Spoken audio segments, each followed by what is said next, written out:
Хочется сделать густой и плотный крем, но при этом, чтобы он быстро впитывался и не оставлял жирного следа? Это возможно. Главное знать несколько секретов для загущения и облегчения косметической эмульсии. С вами Елена, канал Косметическая кухня Бьюр. И сейчас я очень простым языком расскажу вам о секретах создания той самой классной эмульсии. Многие из нас, особенно кто начинал путь кремовара 7-10 лет назад, проходили тот этап, когда для создания густой эмульсии мы применяли эмульгатор по максимальной шкале ввода, добавляли много масел и баттеров, а также вводили в рецептуры воски.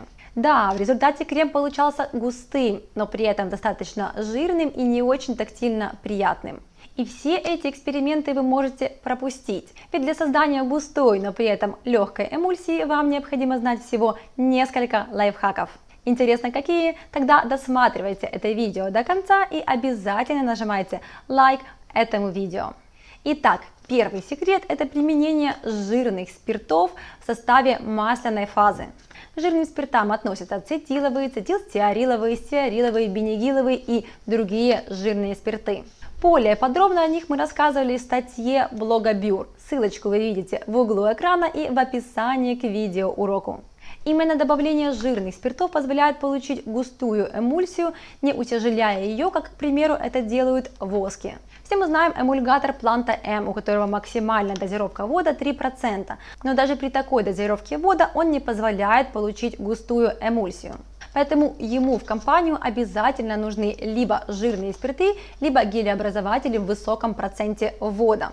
Но добавляя большое количество гелеобразователей, вы рискуете получить липкую эмульсию. Поэтому мы советуем вам прибегать к помощи жирных спиртов. Буквально 2% ацетиарилового спирта в комбинации с 3% Planta M позволит вам получить ту самую заветную густую эмульсию. И пример вы можете посмотреть в нашем предыдущем видеорецепте SPF крема. Второй секрет создания густой эмульсии – это специальные жирорастворимые структурообразователи, например, Lanol-P. Добавление 1, 2 или 3% данного структурообразователя кардинально меняет текстуру эмульсии. Кремы с добавлением Lanol-P получаются очень нежные, а сам компонент не забивает поры и даже увеличивает впитываемость крема. То есть, комбинируя, например, Lanol-P с Olivem 1000, вы можете сделать крем более легкий и быстро впитываемый, потому что многие из вас знают, что Olivem 1000 это очень классный и простой в работе эмульгатор, но он подходит больше для сухой или нормальной кожи, а для комбинированной жирной кожи моноэмульсии на Olivem 1000 могут быть тяжеловатыми. Поэтому 1-2% Lanol-P позволяют уменьшить количество Olivem, например, до 3%, и в результате получается гораздо более приятная, быстро впитываемая и менее жирная эмульсия. Пример такого сочетания компонентов вы можете увидеть в предыдущем видеоуроке по созданию аналога крема Bepanthen. Также существует третий вариант создания более густой эмульсии с матовым финишем при нанесении, а именно добавление косметических крахмалов в состав вводной фазы. Это может быть кукурузный крахмал, крахмал тапиоки или рисовый крахмал, и его также называют рисовая пудра. В вводную фазу вы можете вводить 2, 3 или 4% крахмала, обязательно прогревать ее вместе с вводной фазой при периодическом перемешивании. В результате вы можете получить очень приятную и нежную эмульсию, которая при нанесении на кожу дает эффект шелковистости.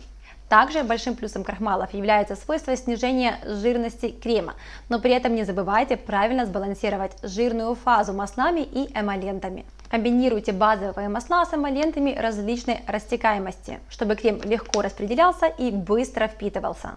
Помните, правильный рецепт крема – это в первую очередь сбалансированный рецепт. Пишите в комментариях, какой способ создания густой эмульсии используете именно вы, а я тем временем пойду готовиться к созданию нового видеоурока.